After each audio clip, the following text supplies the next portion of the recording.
कुछ भी गड़बड़ करने की कोशिश की तो उसे खींच कर एक चपेट मारेगी कि भाई पता नहीं ये क्यों लाया है मुझे, कहीं काट के तो नहीं खा जाएंगे।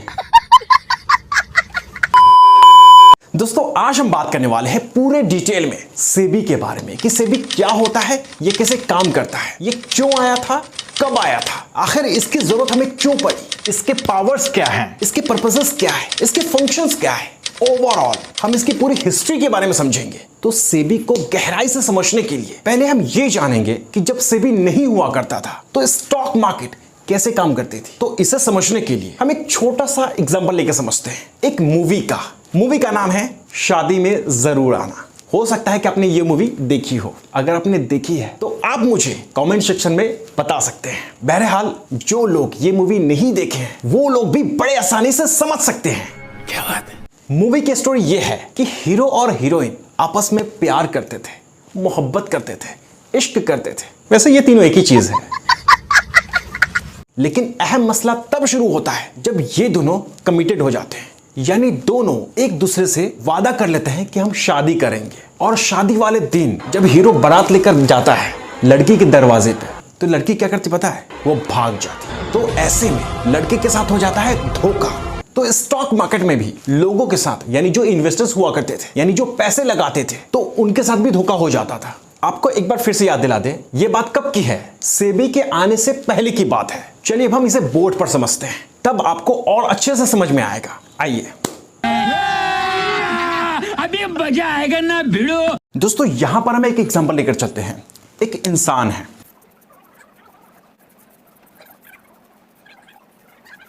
इंसान है, और इनका नाम है राज।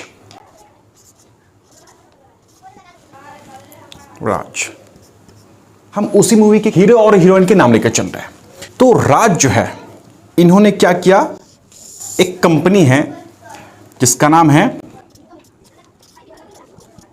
कृति खरबंदा लिमिटेड। इन्होंने कृति खरबंदा कंपनी में क्या किया, इन्वेस्ट किया।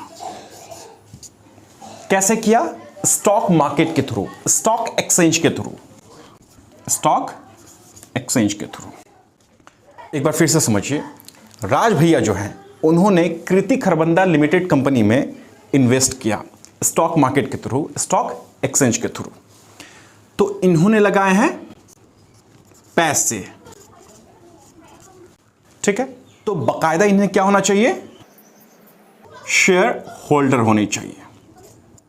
एजीएम पे इनकी कॉल आनी चाहिए।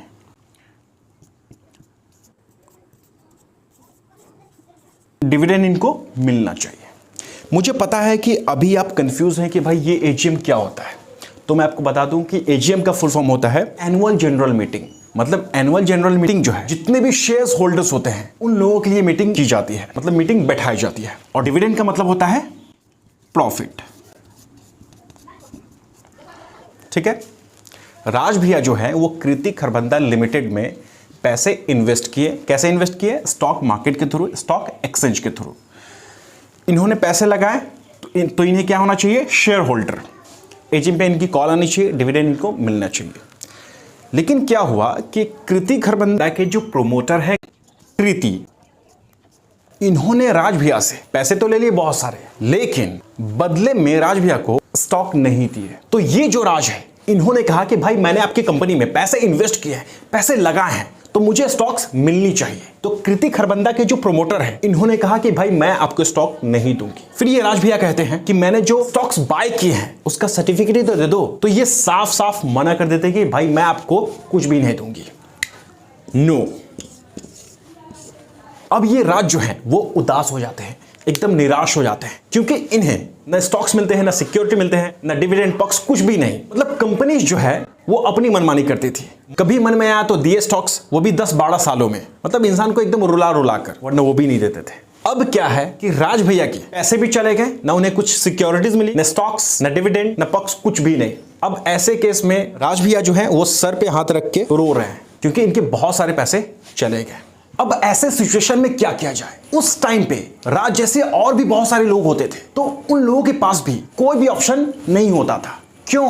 क्योंकि स्टॉक मार्केट अपनी मर्जी से चलता था, अपने हिसाब से। स्टॉक मार्केट के मन में आता था तो कंपनीज को करते थे एनालिस्ट, और कंपनीज के मन में आता था तो देते थे स्टॉक्स। मतलब कोई भी ऐसी अथॉरिटी नहीं थी इन लोगों के ऊपर जो नजर रख सके, जो राज जैसे लोगों की प्रॉब्लम को समझ सके और उन्हें रिजोल्यूशन दे सके। तो गवर्नमेंट ने सोचा कि भाई ये तो बहुत ही बड़ा मसला है, क्योंकि जो भी इन्वेस्टर्स हैं, यानी पैसे लगाने वाले लोग हैं स्टॉक मार्केट के अंदर, उन्हें कुछ भी फायदा नहीं पहुंच रहा है, बदले में उन्हें कुछ भी नहीं मिल रहा है और पैसे भी चले जा रहे हैं। और सबसे बड़ी बात यह है कि भैया इनके प्रॉब्लम को समझने के लिए कोई भी ऐसी अथॉरिटी नहीं है, कोई भी ऐसा बैठा नहीं है जो इनकी प्रॉब्लम को समझ सके, इनके दुख दर्द को समझ सके। भैया ये तो साफ साफ नाइंसाफी है। तो ये जो राज भैया है वो क्या करते हैं, वो जाते हैं कंपनी के पास। कंपनी तो पहले ही बोल रही है कि भाई मैं आपको कुछ भी नहीं दूंगा, ना स्टॉक्स डिविडेंड कुछ भी नहीं। फिर वो जाते हैं स्टॉक एक्सचेंज के पास, वो बोलते हैं कि भाई हम कंपनीज को लिस्ट कर देते हैं और आपको एक पूरा प्लेटफॉर्म प्रोवाइड कर देते हैं, बाद बाकी चेक करना आपको है, ये मेरा काम नहीं है, मैं कुछ नहीं कर सकता इसमें। मतलब स्टॉक एक्सचेंज भी हाथ खड़े कर लेता है। फिर राज भैया जो है वो क्या करते हैं, वो अपने ही जैसे धोखा खाए हुए लोगों को ढूंढते हैं। फिर वो पाते हैं कि भाई मैं इसमें अकेला नहीं हूं, इसमें बहुत सारे लोग हैं। फिर वो क्या करते हैं कि 10 लोगों को अपनी पीड़ा बताते हैं, अपना दुख तकलीफ बताते हैं कि भाई मेरे साथ ऐसा ऐसा हुआ। फिर वो 10 लोग स्टॉक एक्सचेंज जाना छोड़ देते हैं। फिर 10 लोग जाते हैं 100 लोगों के पास, फिर 100 लोग स्टॉक एक्सचेंज जाना छोड़ देते हैं। फिर 100 से 1000, 1000 से 10,000। मतलब रिजल्ट कुछ ऐसा आता है कि स्टॉक एक्सचेंज के ऊपर किसी का भरोसा ही नहीं रहता है, मतलब वो जाना ही छोड़ देते हैं। तो ऐसे में क्या होता है, ट्रांजैक्शन होना बंद हो जाता है, क्योंकि लोग जो है वो जा ही नहीं रहे स्टॉक एक्सचेंज। तो स्टॉक एक्सचेंज हो गया बंद। अब जैसे मान लीजिए आप जाते हैं किसी रेस्टोरेंट खाना खाने में क्या लजीज बिरयानी, और आप बिरयानी खा रहे हैं। खाते खाते आपने देखा कि आपके प्लेट में किसी इंसान का फिंगर है, उंगली है। फिर आप क्या करेंगे, उस बिरयानी को खाना पसंद करेंगे? हरगिज नहीं। आप फौरन रेस्टोरेंट के मालिक को कंप्लेन करेंगे, उसके बाद फोटो खींच लेंगे या फिर आप वीडियो बना लेंगे। घर आएंगे तो आप 10 लोगों को ऐसे ही बताएंगे भाई मैंने उस रेस्टोरेंट में गया था तो ऐसा ऐसा हुआ था, बिरयानी में इंसान का उंगली मिला था। फिर वो 10 लोग उस रेस्टोरेंट जाना छोड़ देंगे, और आपने जो फोटो खींचा था, वीडियो रिकॉर्ड किया था, उसको डालेंगे सोशल मीडिया पे।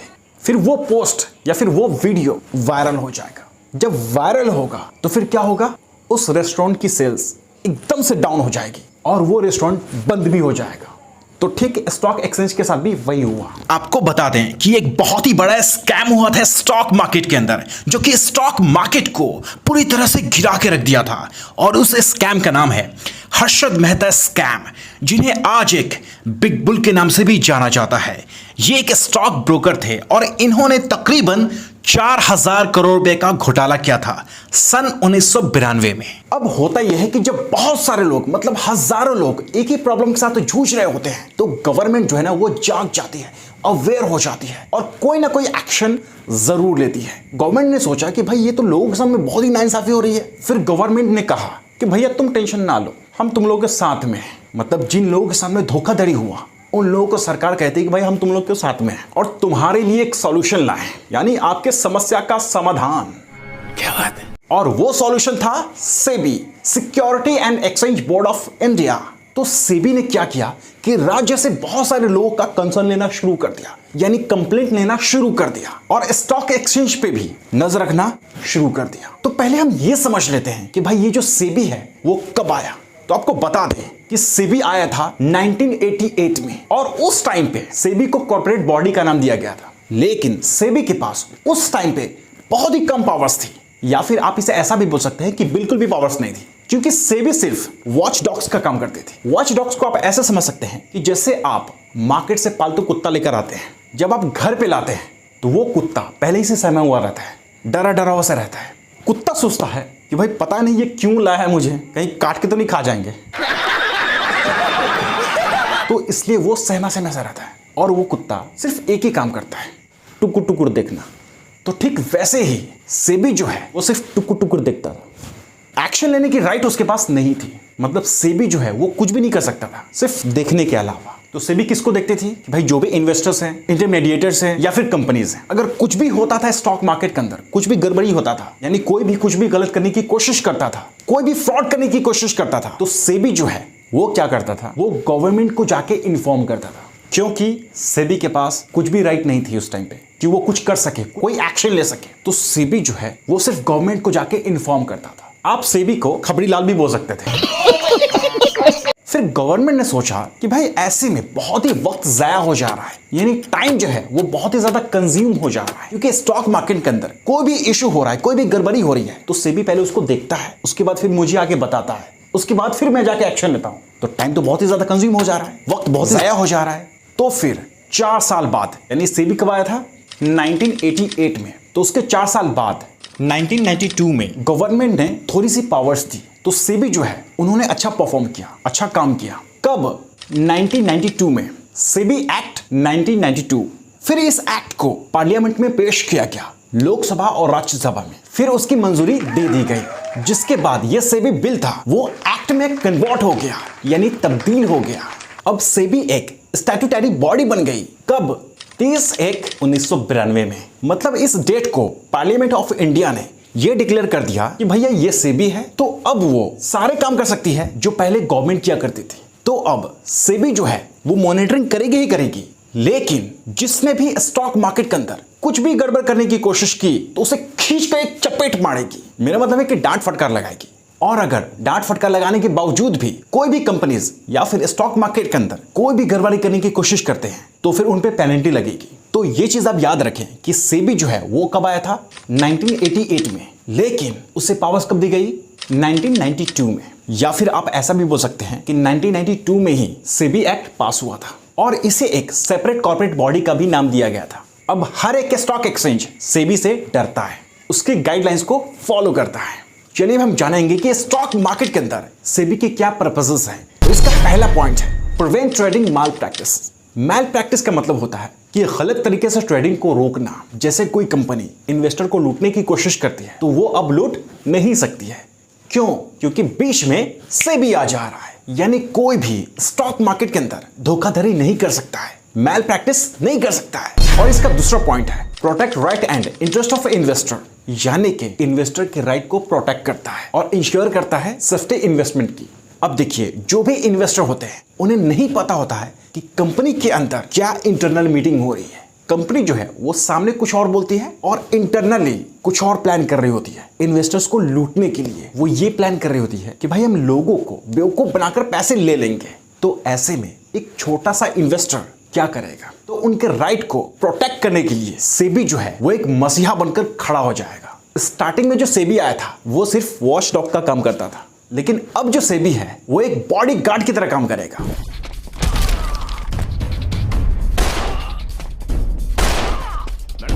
वो एक मसीहा की तरह काम करेगा। और इसका थर्ड पॉइंट है regulate and develop a code of conduct. आप इस चीज को ऐसे समझ सकते हैं कि सेबी के जो नियम है, कायदे कानून है, उसके अनुसार जो भी कंपनीज हैं या इन्वेस्टर्स हैं या फिर मीडिएटर्स हैं, उन सभी को सेबी के नियम का पालन करना होगा। चौथा पॉइंट है रेगुलेट स्टॉक एक्सचेंज, यानी कि स्टॉक एक्सचेंज के अंदर जो भी ट्रांजैक्शन होता है, यानी स्टॉक्स की खरीद बिक्री होती है, उसका जो भी हिसाब किताब है वो बराबर होनी चाहिए, कुछ भी गड़बड़ी नहीं होनी चाहिए, नहीं तो सेबी जो है वो लथाड़ेगा। चलिए अब हम बात करते हैं सेबी के फंक्शंस के बारे में कि सेबी के क्या फंक्शंस होते हैं। तो सेबी को बेसिकली 3 पार्ट में डिवाइड किया गया है। पहला है प्रोटेक्टिव फंक्शंस, दूसरा है डेवलपमेंटल फंक्शंस और तीसरा रेगुलेटरी फंक्शंस।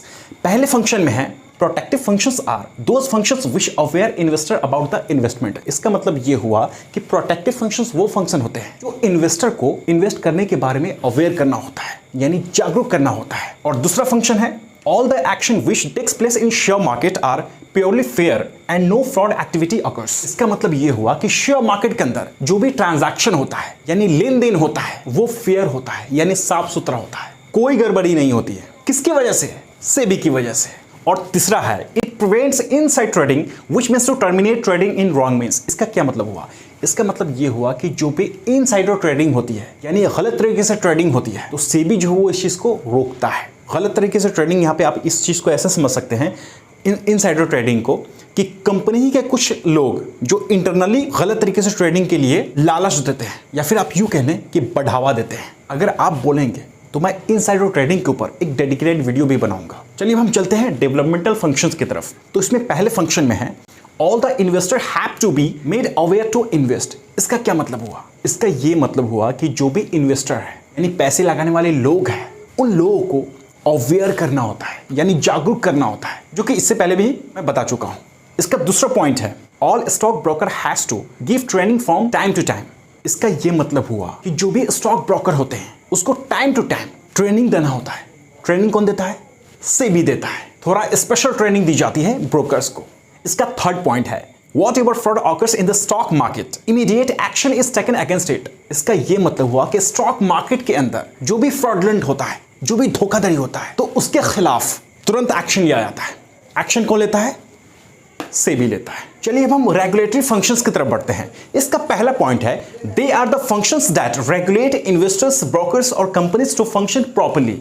इसका मतलब यह हुआ कि रेगुलेटरी फंक्शन वो फंक्शन होते हैं जिसमें इन्वेस्टर्स, ब्रोकर्स और कंपनीज को सही तरीके से काम करने के लिए रेगुलेट करती है। और इसका दूसरा पॉइंट है regulate take over of companies. इसका मतलब यह हुआ कि जब एक कंपनी दूसरी कंपनी से मर्ज होती है या फिर कुछ भी करती है तो उस टाइम पे सेबी का बहुत बड़ा रोल होता है। और इसका थर्ड पॉइंट है SEBI conduct inquiries and audit the stock exchange. इसका मतलब यह हुआ कि स्टॉक मार्केट के अंदर, स्टॉक एक्सचेंज के अंदर जो भी ट्रांजैक्शन होता है, यानी जो भी खरीद बिक्री होती है, या फिर आप यूं कह लें कि जो भी लेन देन होता है, उसका पूरा हिसाब किताब सेबी देखता है। दोस्तों प्रीवियस वीडियो में मैंने बताया था आईपीओ के बारे में कि आईपीओ क्या होता है। अगर आपने उस वीडियो को नहीं देखा है तो ये वीडियो देखने के बाद उस वीडियो को जाके जरूर देखें।